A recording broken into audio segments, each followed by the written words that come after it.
Well, I am in the ER. Been having trouble breathing and not feeling good.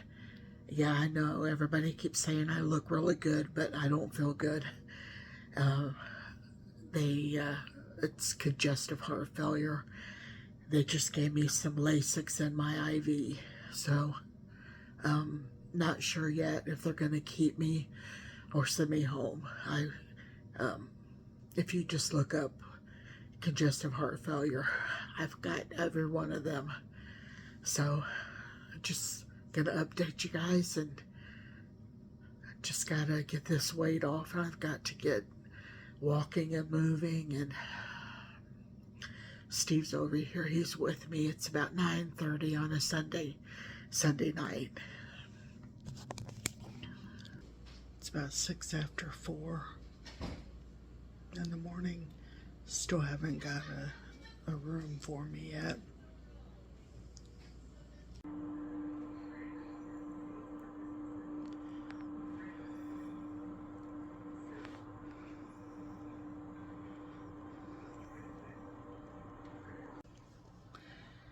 Well, I finally got my room, and they were short staffed and had 10 people waiting from yesterday in the ER. So from when I got here last night, Sunday, about 8 o'clock in the evening, and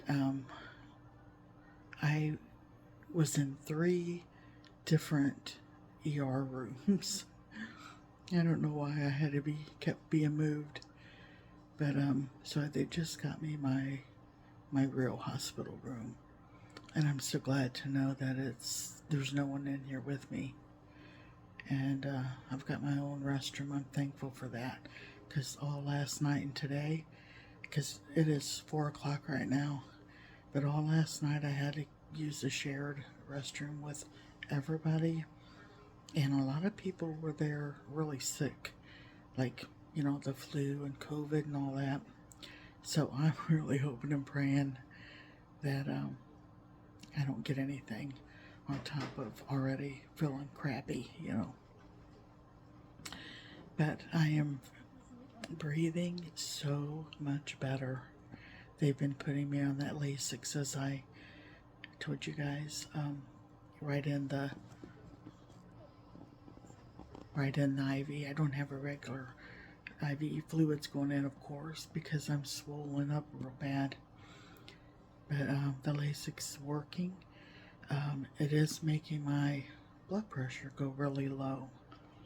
I haven't even had any of my blood pressure medicine, and it was, when I was downstairs in the ER, it was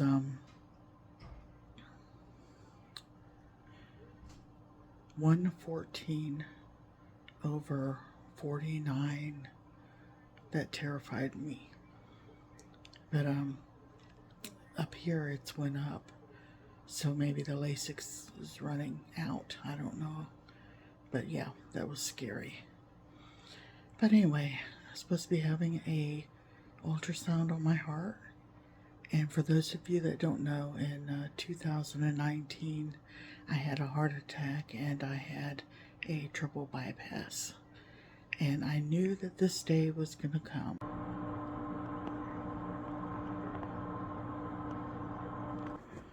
It's kind of neat how that door going to the hallway is also the door for the bathroom. Pretty cool.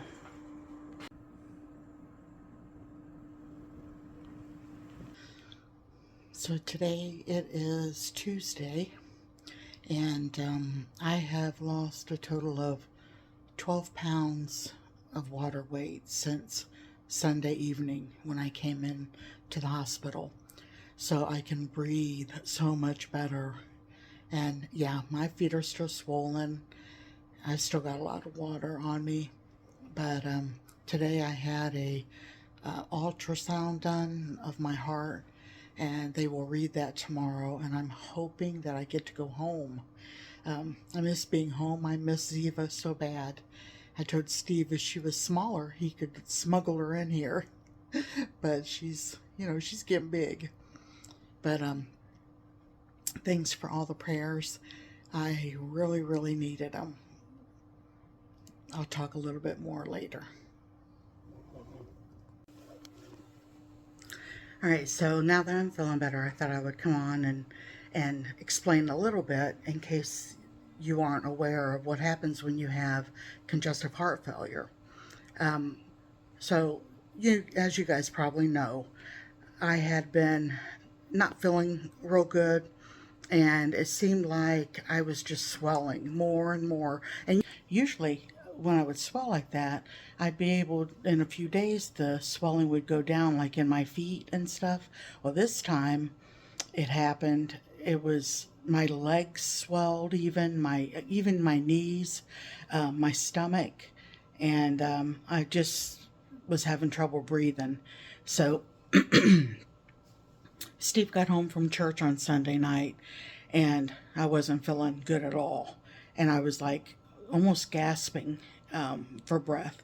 Couldn't do anything. All day Sunday, I didn't do anything but sit around. Well, I did. I should take that back. I cooked Steve dinner, and that was about, well, it was after he got home from Sunday school and church in the morning. So I cooked about 1 o'clock, 1:30 maybe. And then after that, I loaded the dishwasher and stuff, but that was about basically all I could do. And I was actually sitting in a chair while I was cooking and straightening the kitchen up and loading the dishwasher. I had to sit in a chair. I just had no energy.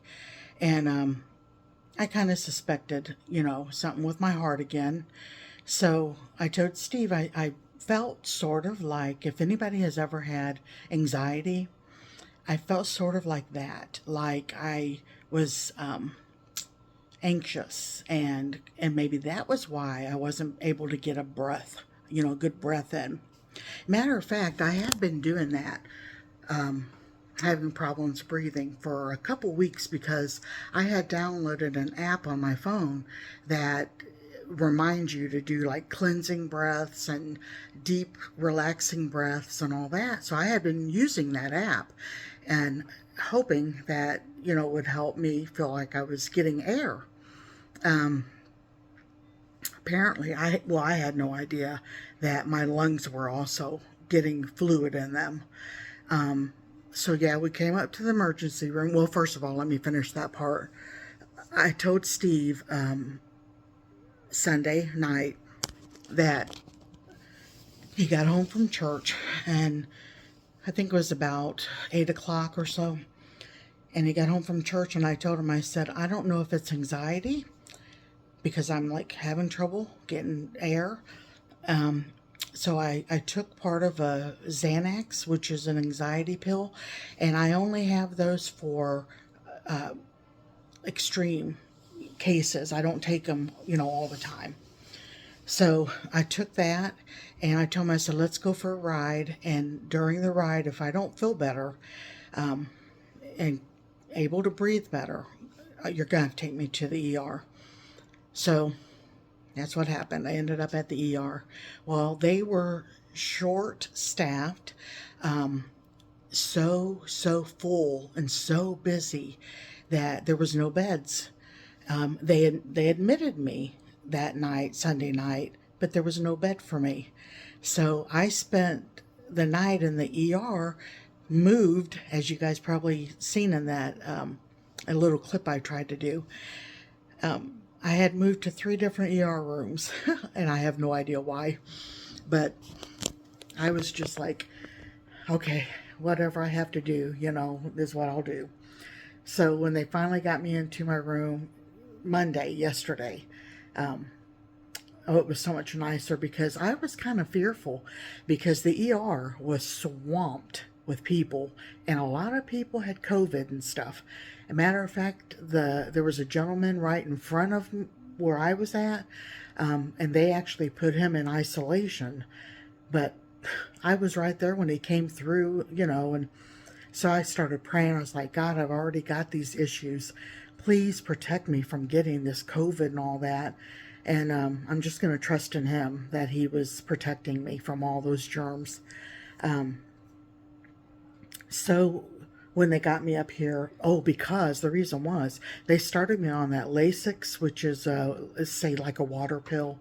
And when they started me on that, I was, of course, going to the bathroom constantly getting rid of this water.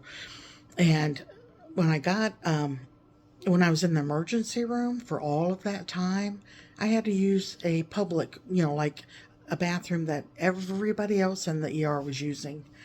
And I thought, oh dear God, please protect me from all this. So when I got into my room yesterday, I was so thankful because, it's I guess all the rooms up here now are singles. You don't have anybody with you. Thank the good Lord.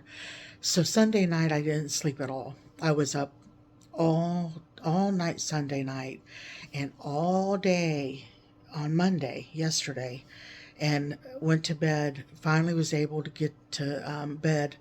I think it was about 8:30, and you guys know every couple hours they're coming in, making sure that everything's okay, doing your blood pressure and all that stuff. And I'm sorry I'm keep switching hands, but I'm really weak, and I don't have my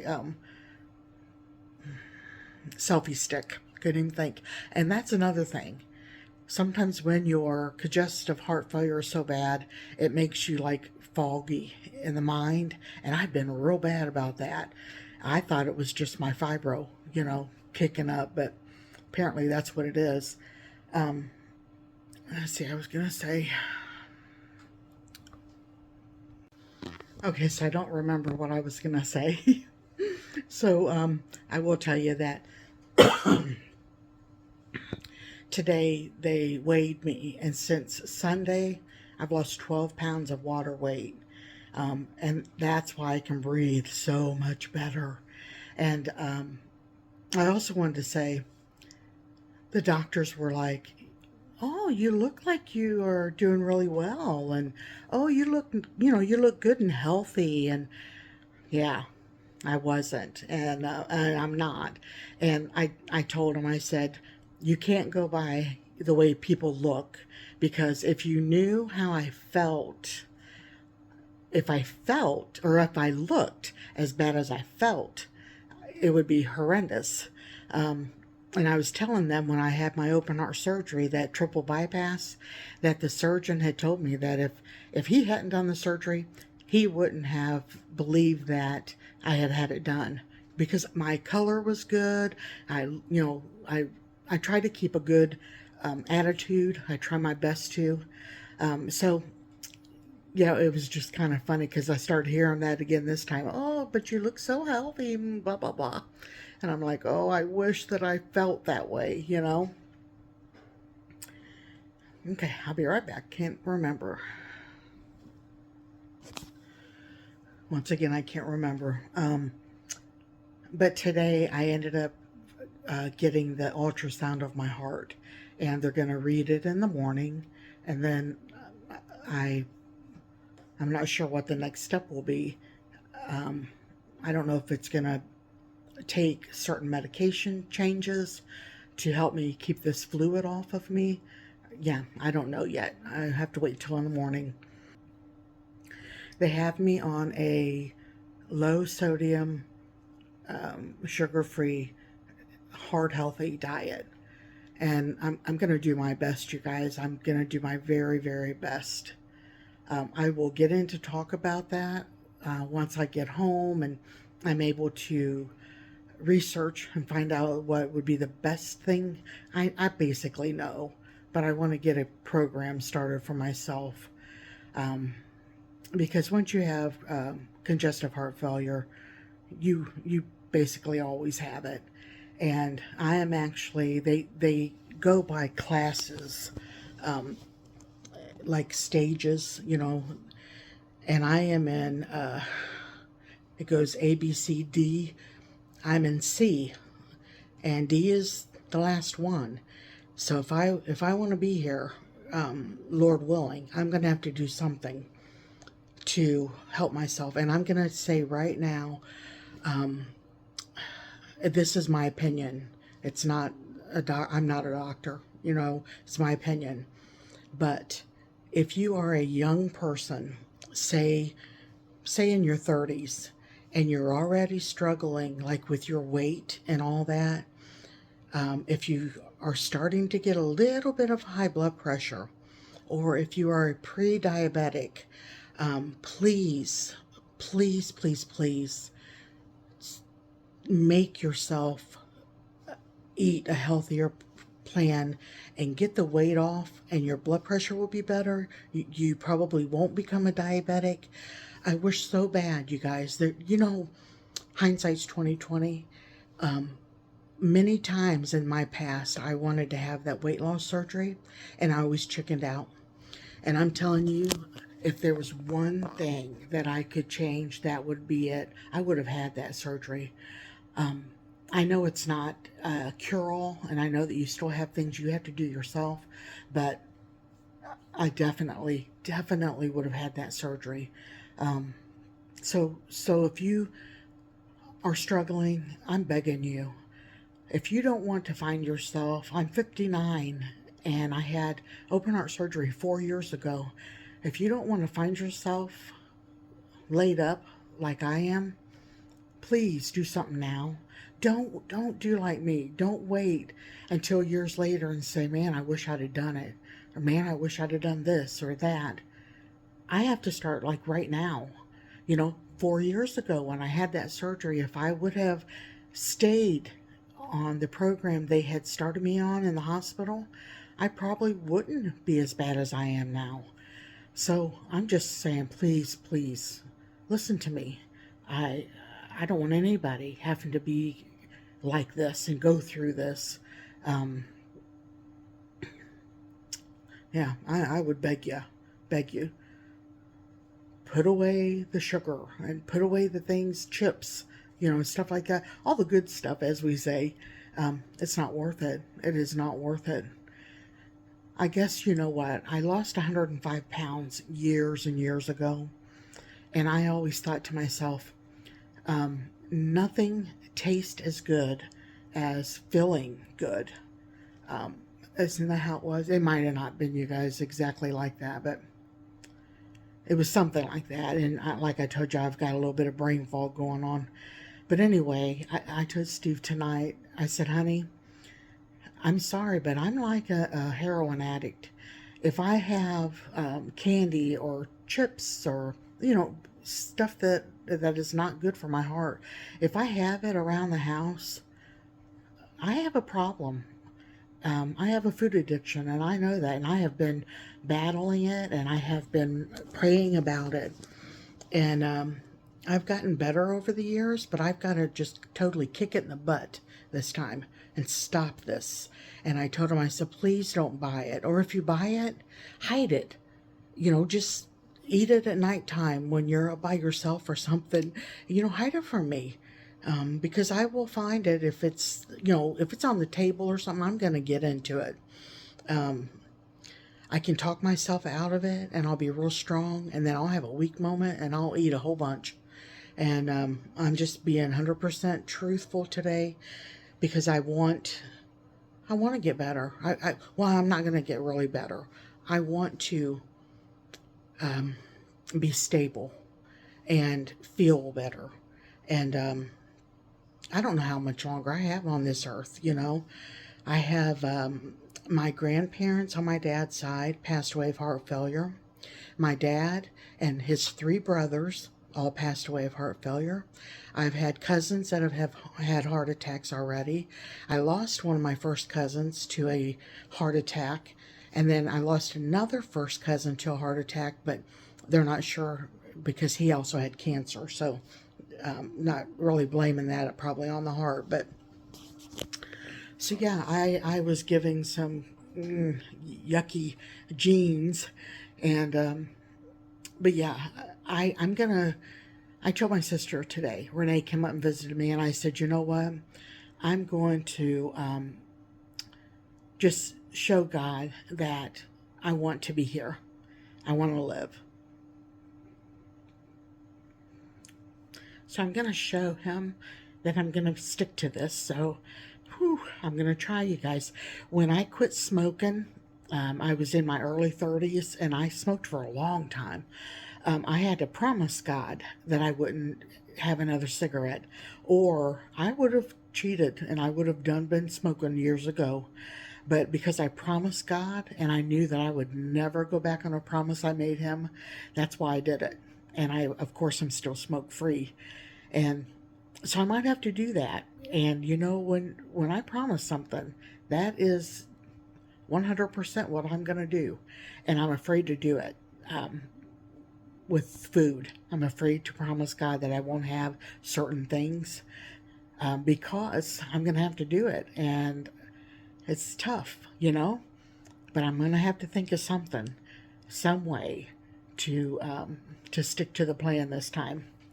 So, like I said, I'm not sure what they're going to do yet. I'm hoping and praying that I get to go home tomorrow. I miss Ziva so bad. And Steve says she was running looking for me when he came in this evening. I thought, oh, but yeah, everyone at the hospital's been wonderful to me. Everyone. I haven't had one person that's been grumpy or nothing. Everyone has been wonderful to me. So I can't complain about that. And actually, the food has not been bad, even though it's really bland, you know. I just wanted to say, at the moment, I can't remember every single thing about congestive heart failure. But when I was in the emergency room, they had given me that Lasix to help start right away getting that fluid off of me, because they had done an x-ray and I had fluid in my lungs, you know, coughing and, you know, stuff like that. And for some reason, I guess it does happen, it dropped my blood pressure, and it got as low as 114/49, and it was making alarms and all that. It did scare me, you guys. It really did. Maybe it scared some sense into me. I don't know. But anyway, I'll get back on tomorrow and let you know what the ultrasound showed, if they, you know, explain it all to me. And all right, it is 10:30 at night. I'm going to try my best to get some sleep. I hope I can rest. It's hard to sleep in a hospital. As you've probably seen, Steve brought my CPAP up. Well, I get to go home today. Woo-hoo! The doctor came in and was telling me that I'm going to follow up with my cardiologist, and they're going to send me home with some Lasix, and that the ultrasound on my heart was nothing bad showed up. It's as normal as it can be for someone that's had, you know, open heart surgery and has congestive heart failure, you know, and I'm thankful. They were, I guess, checking for like problems with the valves and I don't know what all, but thank God there wasn't. Everything was pretty much, you know, normal. And I always say normal's a setting on the dryer. That's about it, isn't it? But anyway, so I'm very, very thankful, because I did not sleep hardly at all again last night. Okay, so I am going to be heading home hopefully in a couple hours. Takes a while to get signed up out of the hospital and stuff, but Steve's here now with me. I'm going to turn the camera on so you guys can see him in his cute shirt.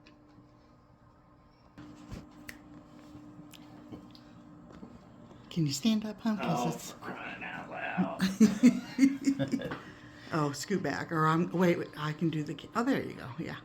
Look at that. Isn't he adorable? He usually wears a stocking cap, or, you know, a Santa's hat with it, too, when he goes out. That's in the basement. I didn't feel like going and getting it. Oh, okay. So once again, I just want to say thanks to everybody for your thoughts and prayers and kind words. And I'm probably not going to make another video for, you know, a few days. I'm just going to take it easy because I'm still really, really tired. So, all right. Have a Merry Christmas, everyone, and God bless you all.